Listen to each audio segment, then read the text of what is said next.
The problem with Donald Trump.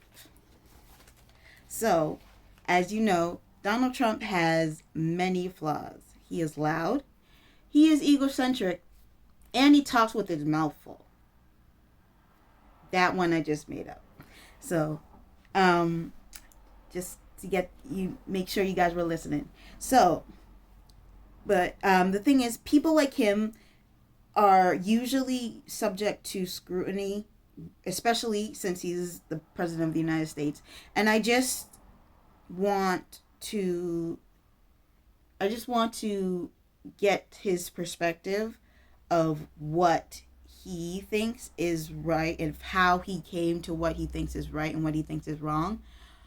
But also, is so this is a second part to my first one where I was defending him, defending some of the stuff that he has written, that he has done, specifically about immigration.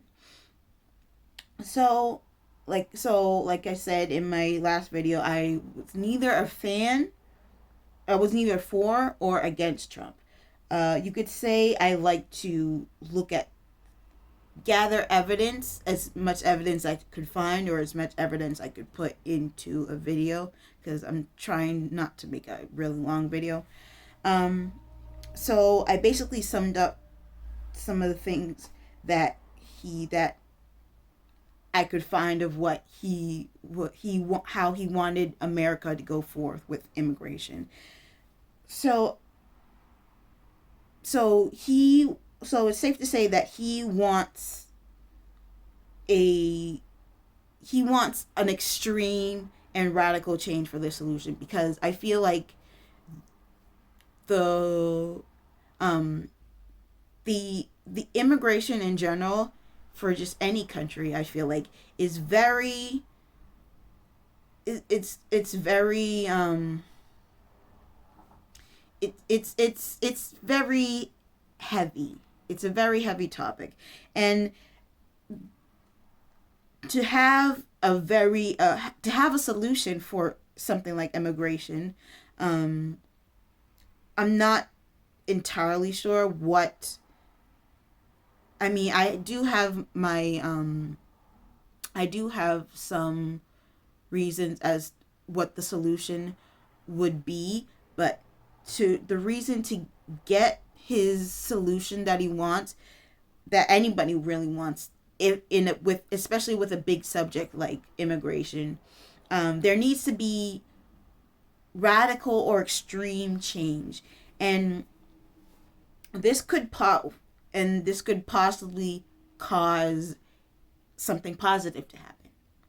Now, the reason why I emphasize possibly is because he wants a possible outcome. But the question is, does he know how to get there?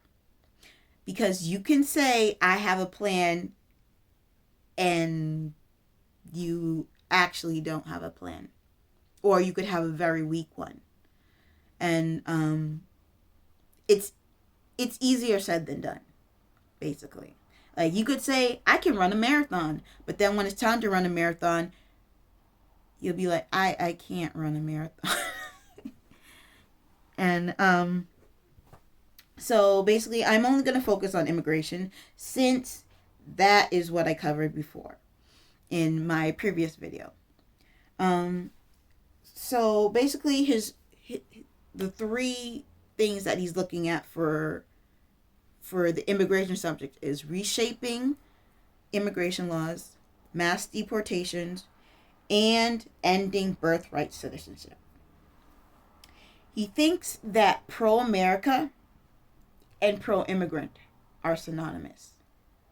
So they are not synonymous at all, because I'm pretty sure a lot of leaders in other countries always have a problem with immigration at some point. And the citizens, the ones who were born in that country, do have a priority over immigrants. So I would like him to understand that pro America and pro immigrant are not the same thing. They they we're both human, if that's what you mean. You care about both of us, but we are not. But citizens and immigrants are not the same thing. So it is. I would feel like when he says that, that's kind of, it's kind of just like it, when he said that, when he says like they're synonymous, it kind of makes me feel like, so you're basically, it's basically a way to shut everybody up. It's like, oh yeah, I care, and you all should care. So, and that's I feel like that's the lovey-dovey rose colored glasses answer that you just say they're synonymous, when they are not synonymous. And I feel like you're putting a band-aid on a broken arm. Like I feel like more I feel like it would be more of a symbiosis, like a symbiotic relationship. Um America needs immigrants because immigrants, let's face it, immigrants do sometimes do jobs that Americans don't like. And I feel like immigrants need Americans to help them assimilate. So it's a cycle of helping each other. So, and assimilation doesn't always necessarily need to be a bad thing. Like it doesn't it doesn't necessarily need to be a bad thing, because no one said that we're trying to get rid of their culture, the immigrant culture. So if an immigrant comes into America, it would be a lot better if they knew how to speak English, but that is why Americans are there, to help them speak English, to help them learn how to just be an American, how to live in America. It's sometimes it's different than their country. Sometimes they can come from a country that's similar to America. But it's still similar. It's not the same exact thing. So so again, assimilation is not that bad, because if you have ever understood that um if you've ever understood that some people need to immigrants want to put their children in school, and like, and I have I and the number one reason why they want to put their children in school when they come to America is not just because they want their child to have a proper education, have a better education than they had. It's because that the parents want to learn, the parents or guardian wants to learn English.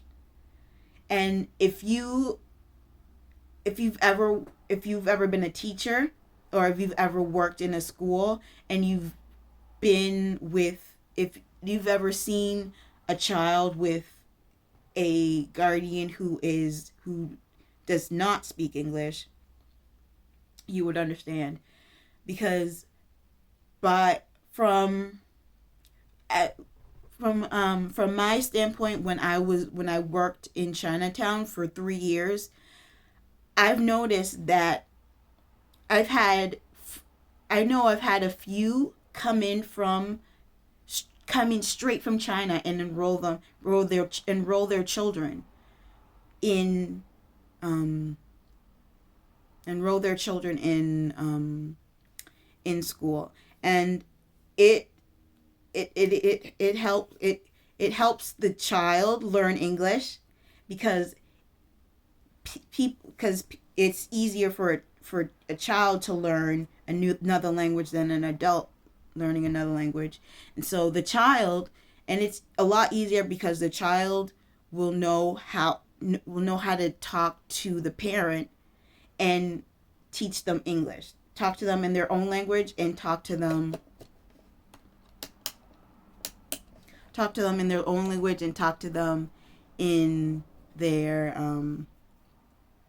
and talk to them in English. So that's why it is crucial for the Americans and immigrants are not the same thing, and it is crucial for them to understand how to assimilate and how to live, and it can also help them. It can also help them. It can also help them find jobs. It can also help them find better jobs. It can also help them find better housing. It can do a lot of things. So that's what I wanted to say. So what I said, I just specifically wanted to focus on the Immigration and Nationality Act of 1952. And I would like to also focus on the Naturalization Act of 1790. So the INA, Immigration and Nationality Act, created provisions and quotas for the basis of today's immigration laws. They abolished racial restrictions and applying for naturalization and not and I'm sorry, they abolished racial restrictions, and they instated applying for naturalization and not separating families. Not separating families is emphasized. So Trump is separating families. He did that in his last term, and he's doing it now. So he is in violation of that act. So naturalization was originally given to white Americans, white male Americans, for citizenship. Obviously, if you don't know what naturalization is, it is when you were born in a country. So it was given to them on the basis of good character. And it didn't pertain to free blacks, since free blacks were already were basically citizens, weren't citizens of the whole entire state, but they were citizens of the state that they were in. And they lived according to the law. So here's a paragraph from Chapter 3 of Naturalization, which is an act to establish a uniform rule of naturalization. Section 1.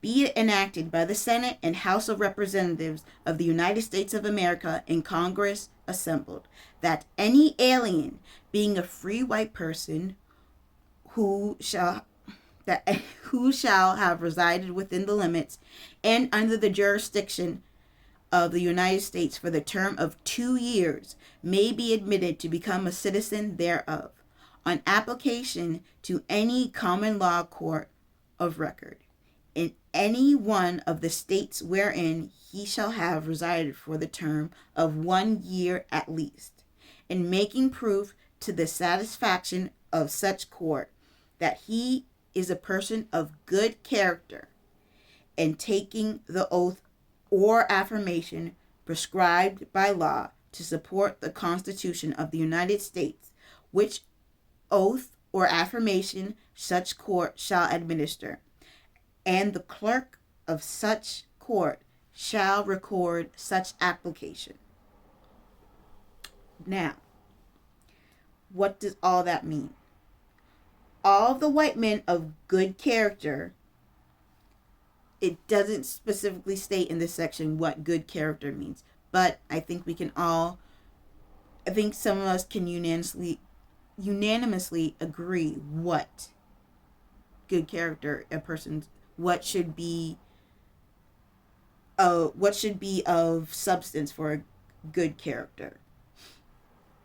Now, so what that means is basically they have had to been they basically, if you wanted to be if you were born here, you would have to um you would basically have to uphold the Constitution. You would have to make sure that you were loyal to the you would have to make sure that you were loyal to the United States.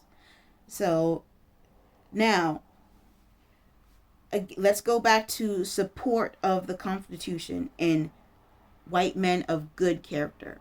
It doesn't say white men, but we all know it does say free white person. So a free white person of good character had to support the Constitution of the United States, which leads to fast forward of a few decades later to the 1860s, where some of the free white men who were born as a citizen due to the naturalization were found to have committed espionage and also tried to usurp the United States government.